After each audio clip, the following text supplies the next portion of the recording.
Digital micro finance పేరిట ఉద్యోగాలు ఇప్పిస్తామని మోసం చేసి వందల మంది నిరుద్యోగుల నుండి కోటికి పైగా వసూలు చేసిన కేసులో ప్రధాన నిందితుడు జవాడే కృష్ణ అలియాస్ జాదవ్ కృష్ణను అరెస్టు చేసి రిమాండ్కు తరలించినట్లు ఆదిలాబాద్ జిల్లా ఎస్పీ అఖిల్ మహాజన్ తెలిపారు. నిందితుడిపై గతంలో సైతం అనేక కేసులు నమోదైనట్లు చెప్పారు. ఆయన వద్ద నుంచి 9 లక్షల నగదు, సుమారు 10 తులాల బంగారాభరణాలు, 5 సెల్ ఫోన్లు, 2 కార్లతో పాటు ఖరీదైన వాచ్ను స్వాధీనం చేసుకున్నట్లు వెల్లడించారు. అమాయక ప్రజలను మోసం చేస్తే ఎంతటి వారినైనా సరే ఉపేక్షించబోరమని ఎస్పీ హెచ్చరించారు. నిరుద్యోగులు గుడ్డిగా ఎవరిని నమ్మి మోసపోవద్దని సూచించారు.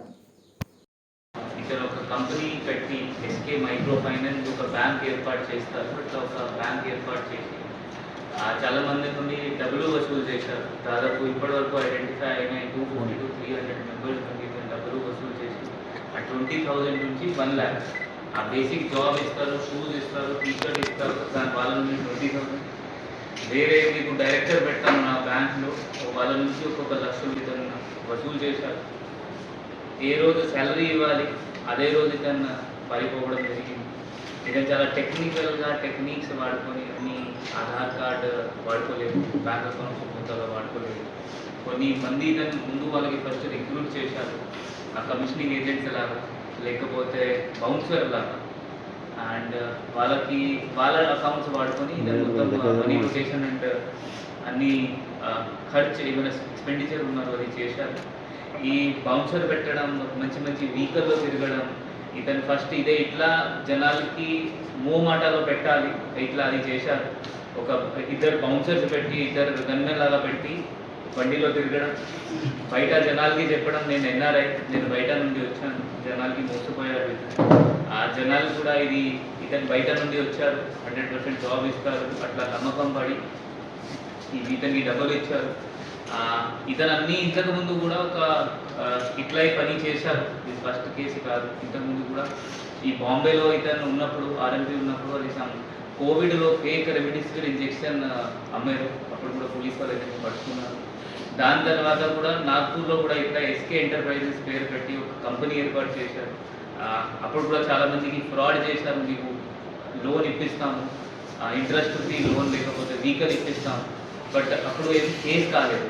అంటే వాళ్ళ బాధితులు మేమే పోలీస్ స్టేషన్ పోలేదు, లేకపోతే వాళ్ళు కేసు రిజిస్టర్ చేయలేదు. వాళ్ళకి కూడా ఇప్పుడు డీటెయిల్స్ పంపిస్తామని నాగ్పూర్ పోలీస్కి, సో దట్ బాధితులు వచ్చి అక్కడ కూడా కేసు రిజిస్టర్ చేస్తారు. దీని తర్వాత ఇతను మన జిల్లాలో ఈ అందరికీ మూమాట పెట్టి ఈ డబ్బులు వసూలు చేసిన తర్వాత ఇక్కడ నుండి పారిపోతారు. ఇతనికి ఒక లోకల్ ఇతను ఫ్యామిలీ బ్రదర్ ఉన్నారు. అతను కూడా ఇతను కొంచెం దానిలో డబ్బులు వసూలు చేసిన అతను అక్కడ బ్రదర్కి కూడా కొంచెం డబ్బులు ఇవ్వడం జరిగింది. అది కాకుండా కూడా ఎక్కడెక్కడ ఇతను హోటల్లో ఉన్నారు వాళ్ళకి డబ్బులు ఇవ్వడం, లేకపోతే పెద్ద పెద్ద హోటల్స్లో మీటింగ్ పెట్టుకోవడం, అన్నదానం చేయడం, అట్లయినా కొన్ని డబ్బులు ఇతను ఖర్చు చేశారు. ఇప్పుడు ఇతని నుంచి మనం ఊర చెక్ పోస్ట్ ఇతను పట్టుకోవడం జరిగింది. ఇతను ఇంటిలో పెట్టిన డబ్బులు తీసుకోవడానికి ఇక్కడ వచ్చినప్పుడు ఇతను పట్టుకోవడం జరిగింది. దాదాపు 9 lakhs cash and 10 tolas gold దాదాపు రికవర్ అయింది. ఒక వాచ్ ఇతను ఆల్మోస్ట్ 60,000 రూపీస్ పెట్టుకొని ఒక వాచ్ కొనుక్కొని అది కూడా ఇతను తమ్ముడికి ఇవ్వడం జరిగింది. ఇతని నుంచి కొన్ని ఫోన్స్ కూడా రికవర్ అయింది. అండ్ ఒక వెహికల్ కూడా ఇతను ఏ వెహికల్ ఇక్కడ వస్తున్నారో ఆ వెహికల్ కూడా సీజ్ అయింది.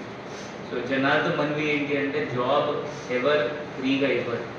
ఆ జాబ్స్కి పేపర్స్ ఉంటాయి. ఆ పేపర్స్ మీరు పాస్ చేయాలి, అప్పుడు జాబ్స్ వస్తాయి. మీకు ఎవరైనా చెప్తే మీకు జాబ్స్ మనం ఇప్పిస్తాము, నాకు 20,000 1 lakh రూపీస్ ఇవ్వండి, నేను మీకు మంచి జాబ్ ఇస్తాము, అట్లా చేస్తున్నారు అంటే మీరు ముందు అలర్ట్ అయిపోవాలి. మనం 100 డయల్ చేయాలి. ఇదే ఇప్పుడు మన జిల్లాలో మనం చూస్తున్నాము, ఎవ్రీ డే లేకపోతే 2 జాబ్ ఫ్రాడ్ కేసులు నమోదవుతున్నాయి. చాలా జాబ్ ఫ్రాడ్ కేసెస్లో నిన్న కూడా ఐ థింక్ గాదిగూడ నార్నూరులో కూడా ఒక సంపత్ ఒక పేరు ఇంకొక పేరుకి కూడా రిమాండ్ చేయడం జరిగింది. అది కూడా వాళ్ళ పూర్ ఫెలోస్ నుంచి వాళ్ళకి ఆశ ఇచ్చి ఇట్లా జాబ్ ఇప్పిస్తాము డబ్బులు వసూలు చేశారు. సో దయచేసి జాబ్స్ మీకు పేపర్ రాయడంతో వస్తుంది. ఎవరైనా మీకు చెప్తారు మీకు నేను డబ్బులు ఇస్తే 20,000 1 lakh 2 lakhs ఇస్తే మీకు జాబ్ వస్తుంది, అది అన్నీ తప్పు ఉంటుంది. సో దయచేసి మీరు అన్నీ ఇట్లయినా మన దగ్గర ఇన్ఫర్మేషన్ మనకి ఇస్తే మనం వాళ్ళకి పట్టుకొని కేసు రిజిస్టర్ చేసినాము, జైలు పంపిస్తాము.